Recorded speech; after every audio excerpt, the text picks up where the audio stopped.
propose maintenant une lecture encore dans les psaumes, si vous le voulez bien. Le psaume 27 cette fois. Psaume 27, si vous voulez bien. Merci à nos musiciens, bien sûr, comme chaque matin, chaque dimanche matin.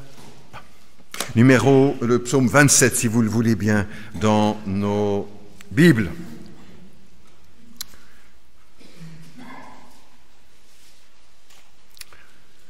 L'Éternel est ma lumière et mon salut, écrit David. De qui aurais-je crainte? L'Éternel est le soutien de ma vie, de qui aurais-je peur? Quand des méchants s'élancent ou s'avancent contre moi pour dévorer ma chair, ce sont mes persécuteurs et mes ennemis qui chancellent et tombent.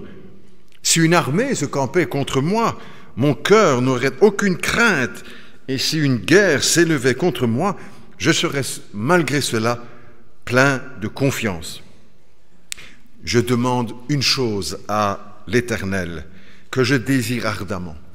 Je voudrais habiter toute ma vie dans la maison de l'Éternel pour contempler la magnificence de l'Éternel et pour admirer son temple. Car il me protégera dans son tabernacle au jour du malheur. Il me cachera sous l'abri de sa tente. Il m'élèvera sur un rocher. Et déjà, ma tête s'élève sur mes ennemis qui m'entourent.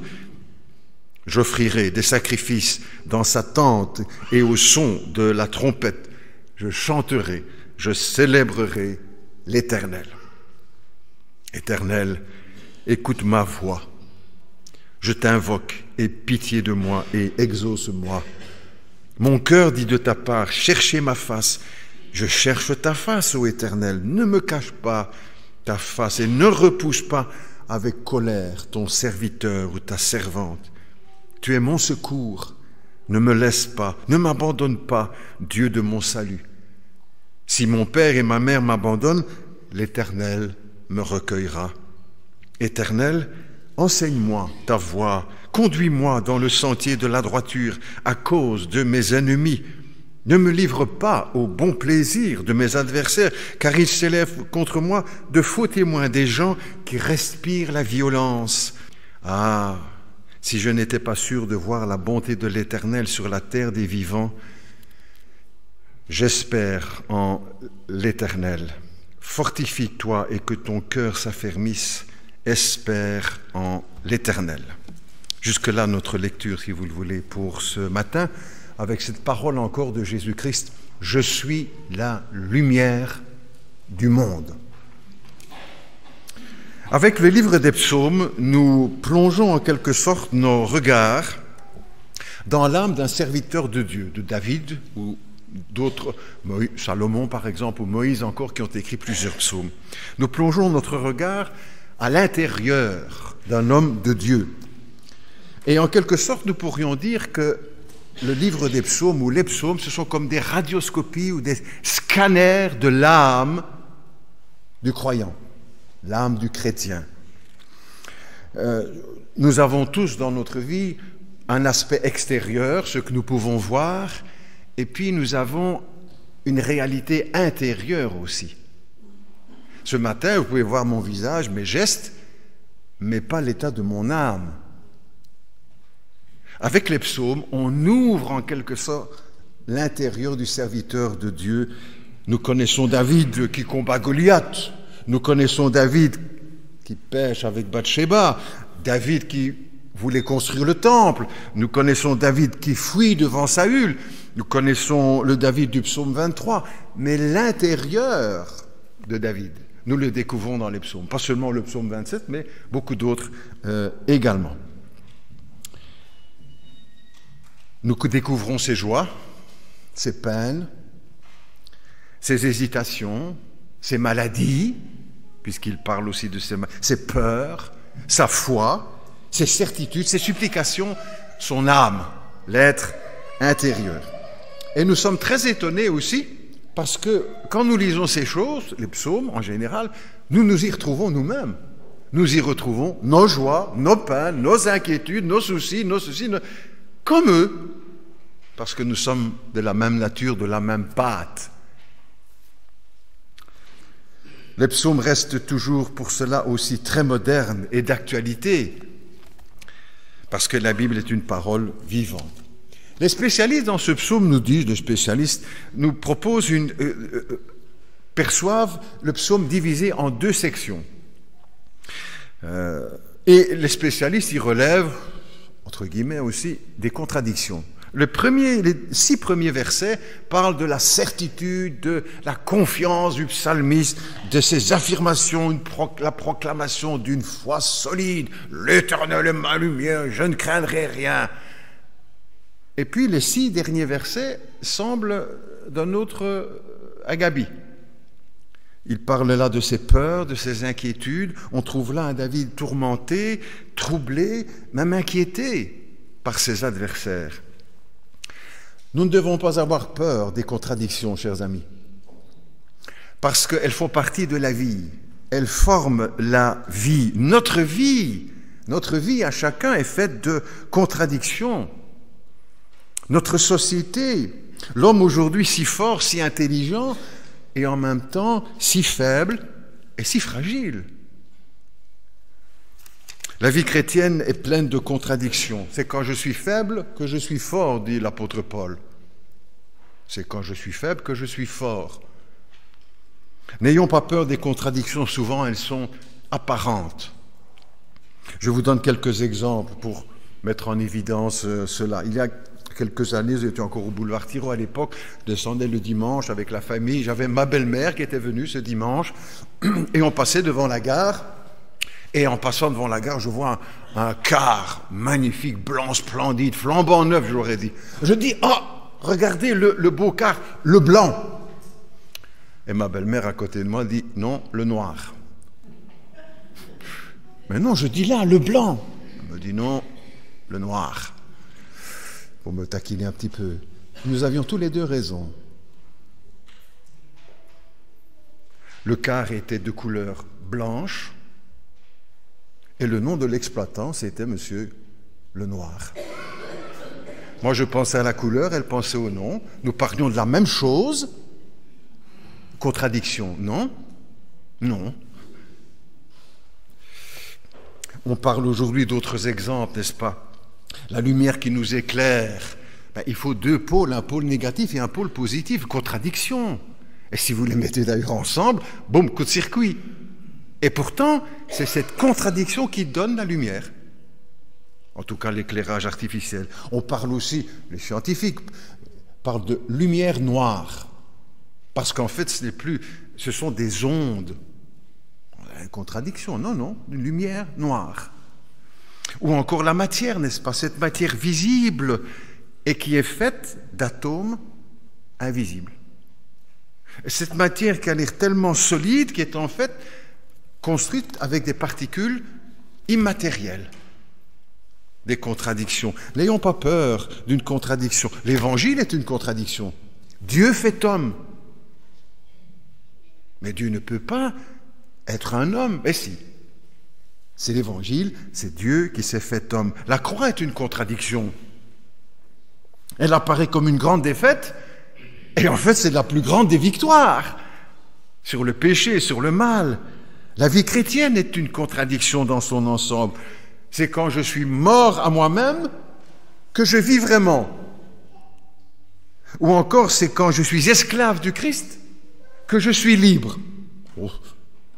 Ou encore, c'est quand je laisse toute la place au Christ dans ma vie que je suis vraiment moi-même. David, qui est l'auteur de ce psaume, était pétri comme nous, comme l'univers entier, de contradictions. Il affirme fort et clair sa foi, et en même temps, dans sa prière, il exprime toute sa faiblesse. On pourrait dire, mais c'est un faux jeton. Il dit une chose et puis il dit une autre. Aujourd'hui, on emploie d'autres mots que celui-là. Je ne l'emploierai pas, mais on comprend. Oh, c'est un hypocrite, il fait... Pas du tout. Pas du tout. Au contraire, il exprime ce qu'il y a à l'intérieur de lui-même. Il est un peu comme nous aussi, n'est-ce pas? Dans nos affirmations de foi et en même temps devant Dieu, tellement dépendant, tellement faible. L'Éternel est là, ma lumière. Il est mon salut de qui aurais-je peur? Nous sommes tous des peureux, même si nous ne l'avouons pas. Même les hommes, nous avons tous des peurs. Nous avons peur de prier en public, de prier devant notre épouse, devant notre mari. Nous avons peur de chanter parfois. Nous avons peur de nous saluer, même dans l'église, entre nous. Nous avons peur pour nos enfants. Nous avons peur pour nos parents. Nous avons peur de la maladie. Nous avons peur de l'avenir. Nous avons peur des échecs. Nous avons peur du chômage. Nous avons peur du mariage. Nous avons peur du célibat. Nous avons peur de la vie. Nous avons peur de la mort. Nous avons peur le matin. Nous avons peur le soir. Nous avons peur des agressions. Nous avons peur de la solitude, nous avons peur de la foule, nous avons peur d'une opération, d'une hospitalisation, nous avons peur de l'hiver, etc. Nous sommes pétris de peur. Nous devons le reconnaître. Les 1000 peurs de la vie bloquent parfois notre vie chrétienne. Et nous devons, comme tous les hommes, n'est-ce pas, reconnaître, tous les hommes de Dieu, reconnaître qu'un jour ou l'autre, nous connaissons la peur. Vous notez bien aussi que Dieu n'enlève pas les peurs, mais qu'il nous donne la force de vaincre et de dominer la peur. Moïse a eu peur, Élie a eu peur, David, Paul, Pierre, Ésaïe. Hier soir, en relisant les textes pour ce matin, je relisais le texte d'Ésaïe. N'aie pas peur, lui dit Dieu. Pourquoi? Mais parce qu'Ésaïe avait peur. Hein? Ou à Jérémie, qui était menacé par le peuple qu'on a voulu tuer. N'aie pas peur, Jérémie. Et la grâce de Dieu a animé ces hommes de Dieu, et pas seulement eux, mais tous les martyrs, n'est-ce pas, de la foi aussi. Vous croyez qu'ils n'avaient pas peur avant de monter sur le bûcher, en entrant dans la salle des tortures, où on allait les torturer pour leur foi? Jean Hus, Henri Wüst, Jean Van Essen, Luther, à la Diète de Worms, William Tyndale qui s'était réfugié à Anvers, qui a été arrêté et décapité à Anvers, et tant d'autres. Les historiens nous rapportent comment Luther est arrivé à Worms pour rencontrer l'empereur, à l'invitation de l'empereur Charles Quint, et tous les fins théologiens de l'Église catholique et les responsables du pays qui étaient là. Vous croyez qu'ils n'avaient pas peur? Le soir, dans la chambre avant la rencontre du lendemain, ils supplient Dieu de le soutenir pour ne pas qu'il flanche. Vous croyez qu'il n'avait pas peur? Mais Dieu lui a donné la force pour vaincre cette peur et triompher de cette peur et ne pas se rétracter. C'est l'Esprit de Dieu qui va nous donner la force de pouvoir triompher de nos peurs. Il arrive parfois, c'est pour ça que j'en parle, que le chrétien culpabilise parce qu'il a peur. Mais vous savez, nous ne sommes pas des extraterrestres. Nous ne sommes pas des extraterrestres, nous sommes pétris de faiblesse aussi. Et il faut savoir le reconnaître et l'avouer. Notre cœur se serre quand on doit donner une invitation pour... ou quand on donne un traité, ou quand on offre une Bible, ou quand les amis vont partir pour la distribution des Bibles. Certains ont le cœur très serré, n'est-ce pas? La peur. Après 2-3 portes, ça pèse un peu, on se familiarise.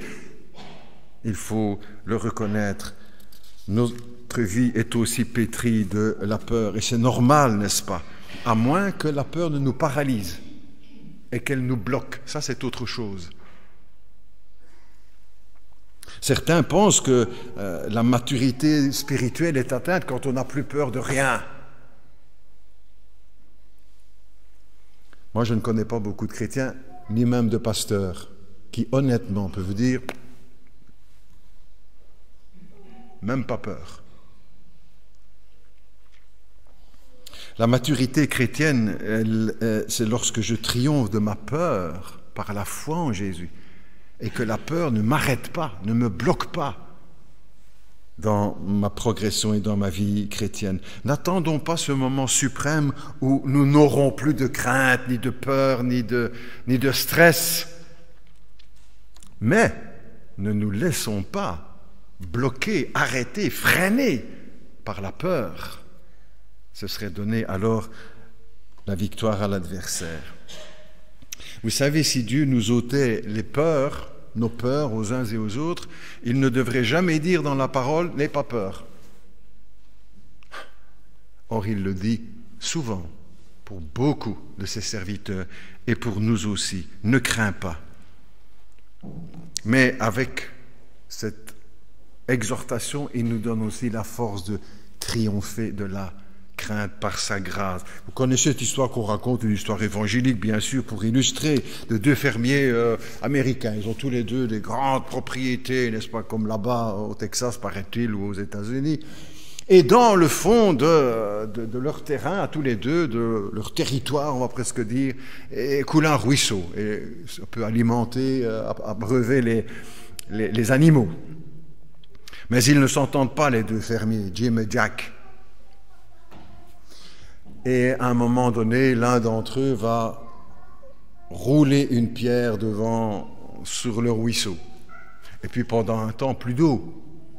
L'autre fermier va voir, il se rend compte que c'est son adversaire, son voisin qui a mis sur le... Et le soir, il prie, « Seigneur, ôte cette pierre, que l'eau coule pour que mes animaux puissent avoir à boire. » Et le matin, il se lève et l'eau coule. Et il va donc voir, il dit, « Ça y est, Dieu a enlevé la pierre. » Mais il n'a pas enlevé la pierre. Mais l'eau passe au-dessus du rocher et coule sur le terrain du fermier. C'est un peu comme ça avec nous, n'est-ce pas?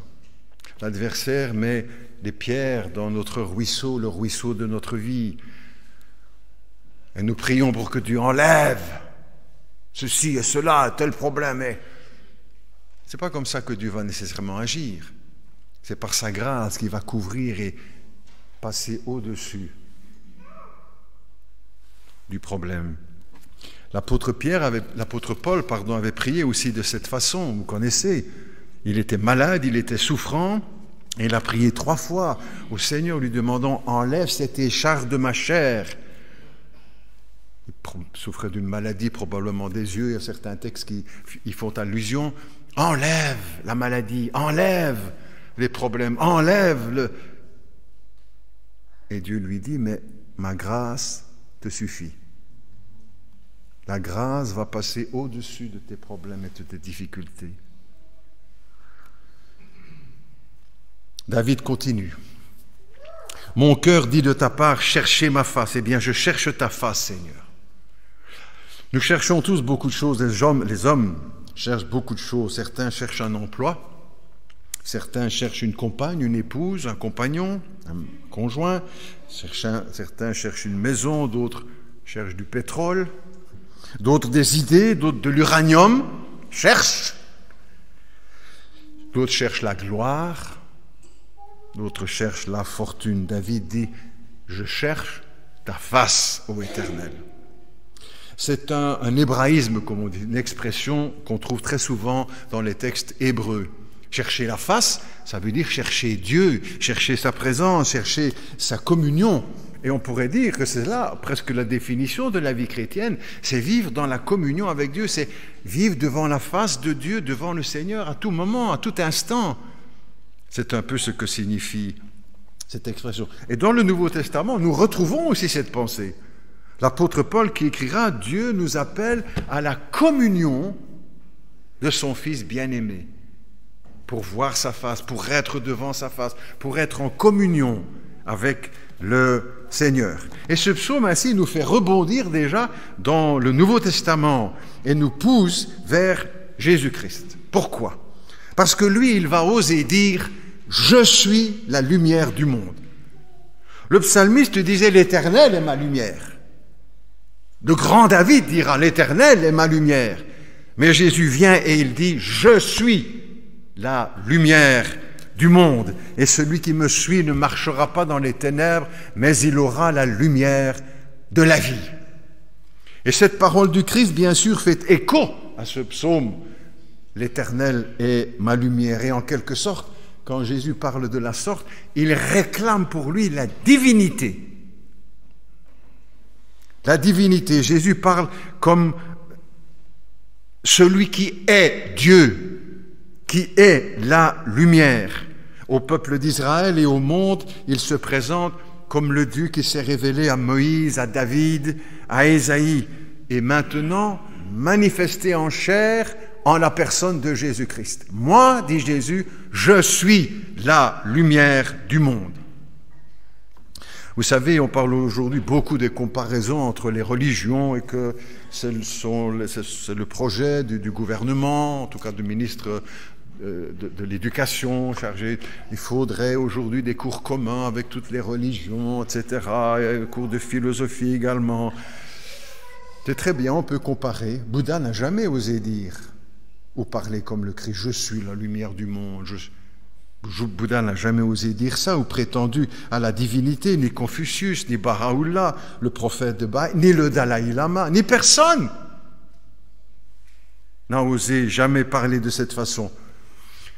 Un journaliste français a interviewé le Dalai Lama en lui posant la question suivante. Qui êtes-vous?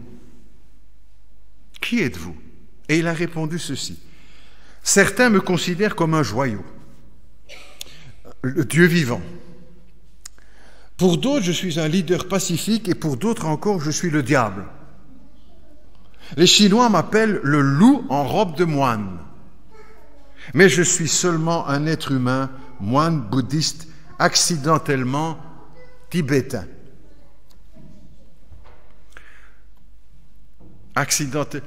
Aucune revendication à la divinité. Nulle part, au contraire, de la faiblesse. Même question à Jésus. Dis-nous, qui es-tu? Qui êtes-vous? Et Jésus répondra, je suis le Fils de Dieu. Je suis descendu du ciel. Je connais Dieu, j'ai vu Dieu, je suis la résurrection et la vie.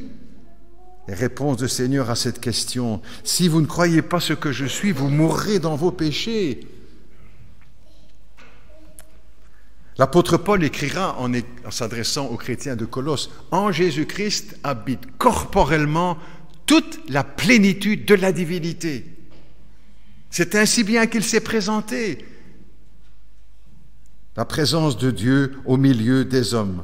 Thomas dira en le reconnaissant, crucifié et ressuscité, en portant les marques de la crucifixion, mon Seigneur et mon Dieu. C'est notre profession aussi de foi sur le Christ, mon Seigneur et mon Dieu. La lumière du psaume 27 nous projette déjà vers le Christ et son affirmation magistrale, je suis la lumière du monde. Et vous savez, tous les problèmes que connaît notre planète aujourd'hui viennent de ce que les hommes rejettent cette lumière. Tous les problèmes de notre société aujourd'hui viennent de ce que les hommes rejettent cette lumière et refusent le Christ. Mais aussi, heureusement, quelques-uns acceptent, parfois plusieurs quand on regarde dans le monde entier comment les choses se passent et les conversions, pas seulement en Belgique, mais dans le monde.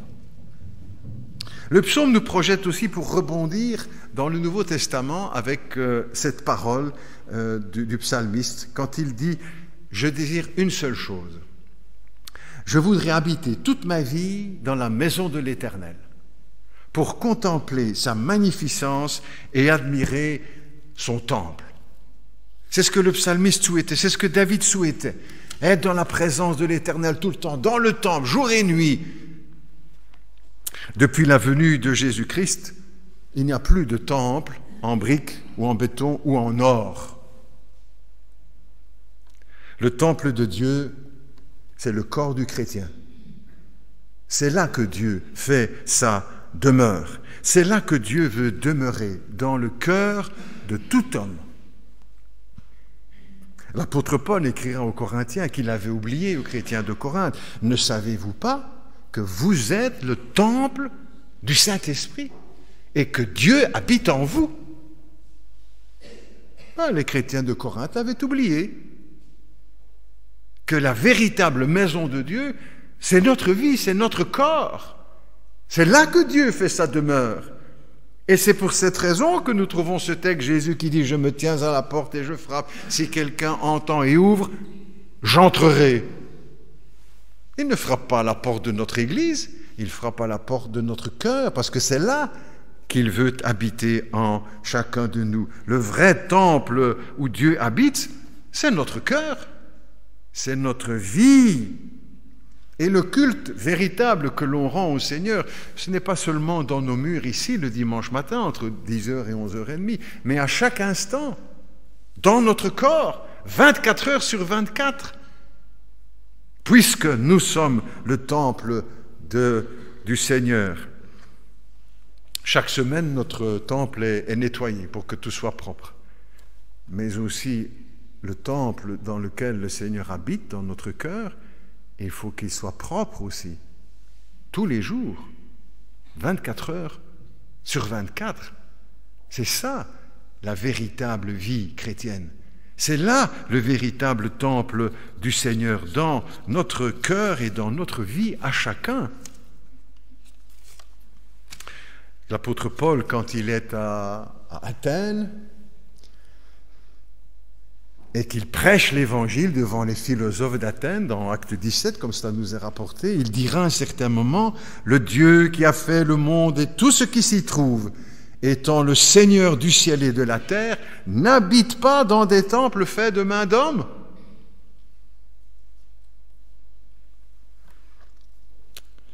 Il veut habiter dans notre cœur.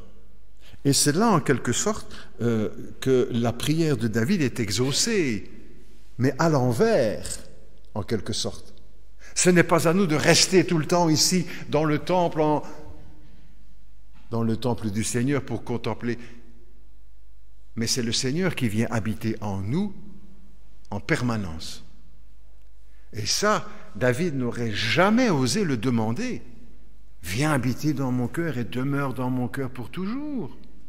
Comment Dieu viendrait-il habiter le vase de terre que nous sommes? Et pourtant, c'est bien cela, n'est-ce pas? L'Évangile. Et c'est ça la prière exaucée. Je voudrais une seule chose, être toujours devant toi, plus que cela, que tu sois toujours en moi. Dieu fait le déplacement pour venir habiter dans le cœur d'un homme, de tout homme. Et c'est cela aussi l'Évangile que nous voulons partager autour de nous. À ceux que nous connaissons moins. C'est dans votre cœur, monsieur, que Dieu veut faire sa maison, que Dieu veut habiter. C'est dans votre cœur, madame, que Dieu veut demeurer. Notre cœur est-il le temple de Dieu ou l'hôtellerie de Bethléem, où il n'y avait pas de place? Tu diras, mais pasteur, ici on est dans l'église, tout le monde est... Je l'espère. Mais si toutefois quelqu'un garde encore la porte de sa vie fermée, comme la porte de l'hôtellerie de Bethléem, il n'y avait plus de place. Est-ce que c'est peut-être aujourd'hui le moment d'ouvrir votre cœur à Jésus-Christ, là où il veut habiter en permanence? Si notre cœur est aussi le temple de Dieu, alors nous devons veiller à ce que ce temple soit propre constamment. Et David continue avec cette exclamation. « Ah, si je n'étais pas certain de voir la bonté de l'Éternel sur la terre des vivants. Ah, si je n'avais pas ça en moi. Ah, comment est-ce que je pourrais vivre? Ah, si je n'avais pas le Seigneur. » Combien d'entre nous, n'est-ce pas, ne se sont déjà pas posé la question, mais comment est-ce que je ferais si je n'avais pas le Seigneur dans ma vie? Ou une question toute proche, mais comment font ceux qui vivent sans Jésus-Christ, sans lumière, sans son pardon, sans sa parole, sans sa présence, sans son amour, sans son réconfort, sans... Comment font-ils? Ah, si je n'étais pas sûr, certain de voir la bonté de l'Éternel sur la terre des vivants, comment font-ils ceux qui ne croient pas, qui ne croient en rien, qui se lèvent le matin pour rien, qui vont travailler pour rien, qui se couchent le soir pour rien, qui se donnent du mal pour rien, qui sont devant les problèmes aussi de la vie, sans Jésus-Christ? Ah, si je n'étais pas certain de voir la bonté de l'Éternel sur la terre. Déjà maintenant, pas seulement dans le ciel, mais maintenant ici-bas. L'Éternel est ma lumière et mon salut. Il est le soutien de ma vie. De qui aurais-je peur? Dans le Nouveau Testament, nous retrouvons à peu près la même pensée quand l'apôtre Paul dit « Si Dieu est pour nous, mais qui sera contre nous ?»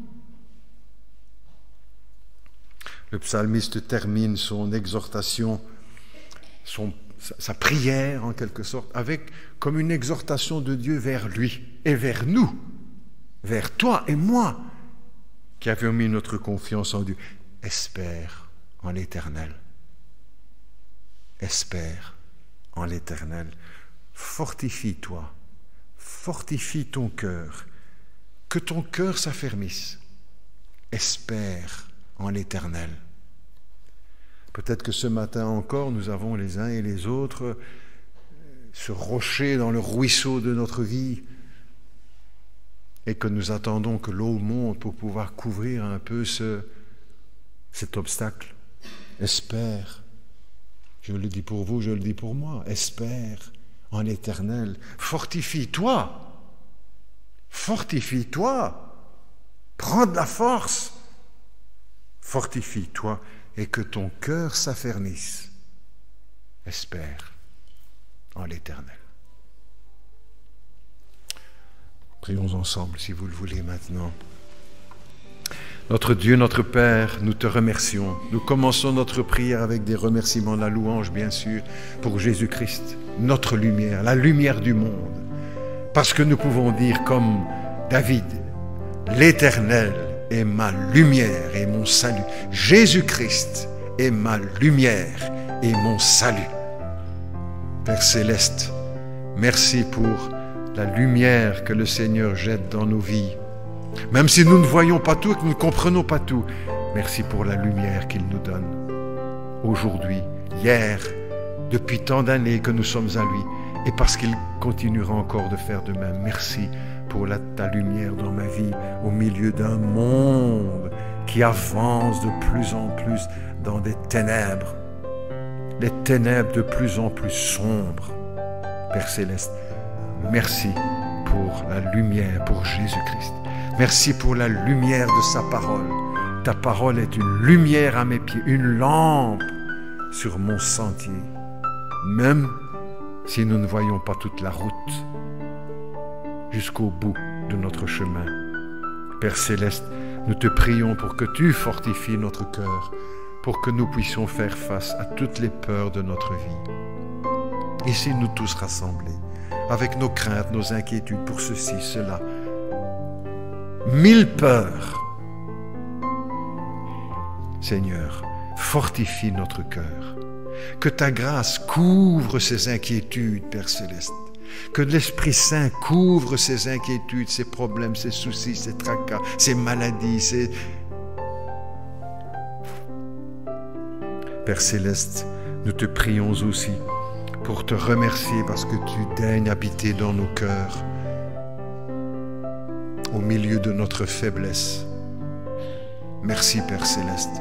Garde-nous de l'oublier, qu'à chaque instant, tu es là dans notre vie.